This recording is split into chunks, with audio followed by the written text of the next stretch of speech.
When you see these types of images on a website, how does it make you feel? That's the question that I asked my fellow designers and the people of Twitter. The most common answers were basic, generic, corporate. These guys are everywhere! From Airbnb to birth control to CPR, thumbs, crypto, Descent Gin, e-commerce, Facebook, Google, healthcare, increasing energy bills, job ads, Kraft mac and cheese, Lyft, marketing ads, Norwegian meat snacks, opticians, the pharmacy, quotes on Instagram, renting, Spotify, trains, Upwork, Venmo, Wacom, tablet, Xbox games, YouTube, and even the zoo.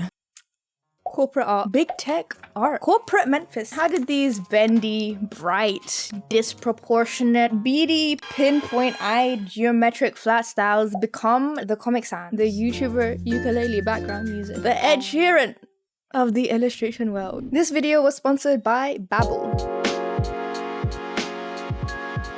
Hello, it's Divya. What does the G stand for? The G stands for, guess when this picture was designed? 1950s. The origins of flat design surpasses the birth of my nose bridge, but modern styles has its roots in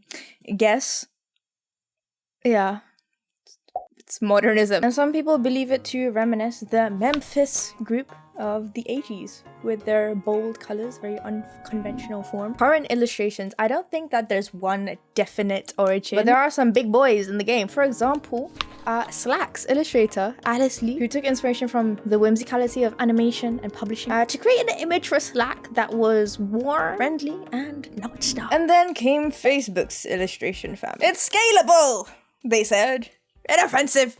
Cheap. Embrace vector-based, embrace the digital era, and boom! I'm in love with the shape of you, said basically every single tech startup and conglomerate. And like Newton's law of motion, when things gain traction, so does the opposite action of hating it or something. There's even a Reddit thread just dedicated to being a hater. But why though? For why? One of the issues that gets brought up with this type of illustration is just how utopian the characters feel when you compare that to the backdrop of the realities of the practices of these companies. For Facebook, a design company called Buck came up with Alegría, which is Spanish for joy.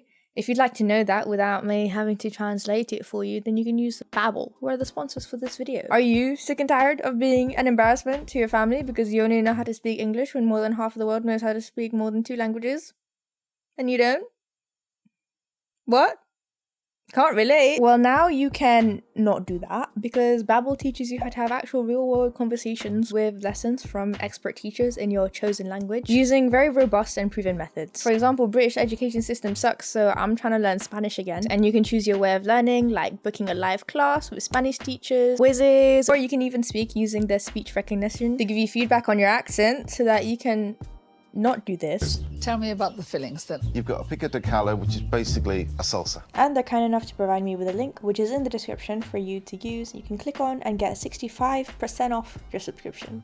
So thank you for supporting my sponsors, which helps to directly support this channel. Some people think that using these illustrations can be a form of a dark pattern, which is used to lure you into like this false sense of security and influences you to perform certain actions. 2017 is when these illustration styles were like really at their saturation point for popularity, and these are times when the world actively knows there's scandals going on with big tech companies. Think Facebook, Cambridge Analytical scandal, data breaches, sexism, exploitative labor practices, just to name a few. I think it's a fair argument to say people are a little bit wary of trusting like happy-go-lucky, joyful images. Just to illustrate these illustrations' power, if it's how like utopian it can be. Even I had a go at translating some books that cover really heavy topics into this art style, just to show you just how like it's weird. There's also the issue of diversity. Oversized limbs and non-representational skin colors help them instantly achieve a universal feel. Nothing says representation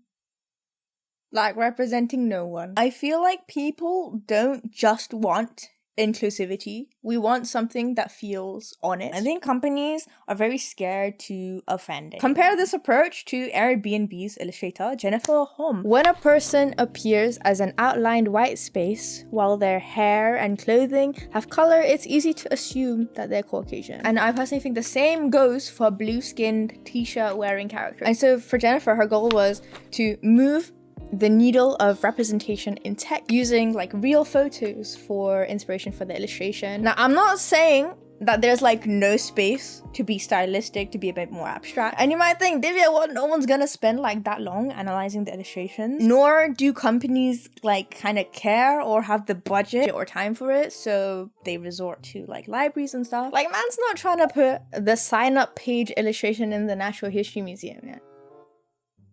Although that wouldn't be the first thing that they've stolen, but there.